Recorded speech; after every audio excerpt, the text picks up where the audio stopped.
ان کو ہم داد تحسین پیش کرتے ہیں کہ نہتے ہونے کے باوجود، کمزور ہونے کے باوجود، یہودیت سے ان کو چھٹی کا دودھ یاد دلا رہے ہیں، 8 شہروں میں لڑائی کر رہے ہیں اور ڈٹے ہوئے ہیں میدان میں۔ حالات تو اونچ نیچ ہوتے ہیں۔ اللہ قرآن میں کیا کہہ رہے ہیں؟ ان تکونوا تعلمون فإنهم يعلمون كما تعلمون وترجون من الله ما لا يرجون وكان الله عليما حكيما۔ اے ایمان والو، اگر تمہیں زخم پہنچتے ہیں تو کافروں کو نہیں پہنچتے، اگر تمہارے لوگ مرتے ہیں تو کافروں کے لوگ نہیں مرتے، اگر تمہیں پریشانیاں اٹھانی پڑتی ہیں تو انہیں نہیں اٹھانی پڑتی۔ تم تو اللہ سے امید رکھتے ہو کل قیامت کے دن کی، جنت کی، اللہ کی رضا کی، انہیں تو وہ بھی نہیں ہے۔ اگر وہ کفر کے لیے، باطل کے لیے اپنا خون دے رہے ہیں اور تم اللہ کے لیے اپنا خون کیوں نہیں دے سکتے ہو؟ میرے عزیزو، ہم ان مسلمانوں کو سلام پیش کرتے ہیں کہ انہوں نے مسلمانوں کا سر بلند کیا ہے، اس کا کھائیں اسی کا گائیں۔ ہمیں تو اللہ ہماری حفاظت فرمائے، ہمیں وہاں پہنچا دیا۔ یہ قوم جو پاکستان کی قوم ہے، عوام ہے، اللہ نے انہیں بہت ہمت، حوصلہ اور ایمان دیا ہے، لیکن ہمیں تو مروا دیا ہے ان لوگوں نے جو ہمارے سربراہان ہیں۔ یاد رکھیں، میں بات کر رہا تھا صلاح الدین ایوبی کی۔ صلاح الدین ایوبی نے جو فتح کیا ایسے فتح نہیں کیا۔ صلاح الدین ایوبی جب اس کا انتقال ہوا تو اس نے وراثت کیا چھوڑی؟ 1 دینار سونے کا ہوتا ہے، 1 دینار 47 درہم، یہ کل کائنات وراثت چھوڑی ہے صلاح الدین ایوبی رحمت اللہ علیہ نے۔ 1 دینار اور 47 درہم اس نے وراثت چھوڑی ہے۔ کوئی گھر، کوئی مکان، کوئی کچھ نہیں، سب کچھ اللہ کے راستے میں دے دیا۔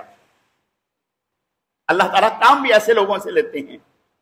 اور ایسا عظیم انسان راتوں کو پوری رات اللہ کی بارگاہ میں کھڑے ہو کر کے رونے والا، قرآن سننے والا، صوم و صلات کا پابند، اور یہاں اللہ ہماری حفاظت فرمائے، اللہ ہماری حفاظت فرمائے۔ یہ ہمارے سروں پر جو لوگ مسلط ہیں، ان لوگوں نے ہمارے ملک کو یہاں تک پہنچایا ہے۔ آج اگر ہم خود مختار ہوتے معاشی طور پر تو ہم سر جھکا کر کے نہ بیٹھے ہوتے، کسی کے اشارے کے منتظر نہ ہوتے کہ کوئی ہمیں اشارہ کرے تو پھر ہم اسرائیل کے بارے میں کوئی جواب دیں یا کوئی بات کریں اور فلسطین کی حمایت کا اعلان کریں۔ کوئی پالیسی نہیں ہے۔ اور جنہیں اللہ نے خود مختار بنایا ہے وہ کسی کے سامنے ہاتھ نہیں پھیلاتے، وہ آنکھ اٹھا کر کے بات کرتے ہیں، وہ کسی سے ڈرتے اور جھکتے نہیں ہیں۔ میرے عزیزوں، عرض کرنے کا مقصد یہ ہے، اس وقت جو ہمارے کرنے کا کام ہے، ایک تو اپنے ان مسلمان بھائیوں کے لیے بھرپور دعائیں کرنے کا وقت ہے، خوب ان سے اللہ کے لیے مانگیں۔ اور یاد رکھیں، جب موقع ملے، آپ جا رہے ہیں، راستے میں جا رہے ہیں، راستے میں ہی دل میں دعا کرتے جائیں، اے اللہ میں تو عافیت سے جا رہا ہوں، سکون سے جا رہا ہوں، پرامن ہو کر کے جا رہا ہوں، اطمینان میں جا رہا ہوں، مجھے اطمینان ہے کہ میرے بچے ٹھیک ہیں، مجھے اطمینان ہے میرے گھر میں امن ہے، مجھے اطمینان ہے کہ میرے بچوں نے کھانا کھا لیا ہے، مجھے اطمینان ہے کہ میرے بچے جو ہیں وہ سکون سے سو رہے ہیں۔ لیکن یا اللہ پاک، ہمارے مسلمان بھائی ہیں جو بے گھر ہیں، وحشت کی، درندگی کی انتہا، ہسپتال نہیں محفوظ، ہسپتال محفوظ نہیں، سکول محفوظ نہیں، جو راشن امدادی ٹیمیں پہنچانے والی ہیں، امداد پہنچانے والی ہیں، وہ بھی محفوظ نہیں۔ اپنے ان مسلمان بھائیوں کے لیے دعا اور ان کا تعاون، اور جتنے بھی لوگ احتجاج کر رہے ہیں ان کے احتجاج میں حصہ ڈالنا۔ اللہ تعالیٰ اپنے کرم سے ہمارے مسلمان بھائیوں کو قوت، طاقت عطا فرمائے، کفر کو ہمیشہ کے لیے اللہ تعالیٰ مغلوب فرمائے۔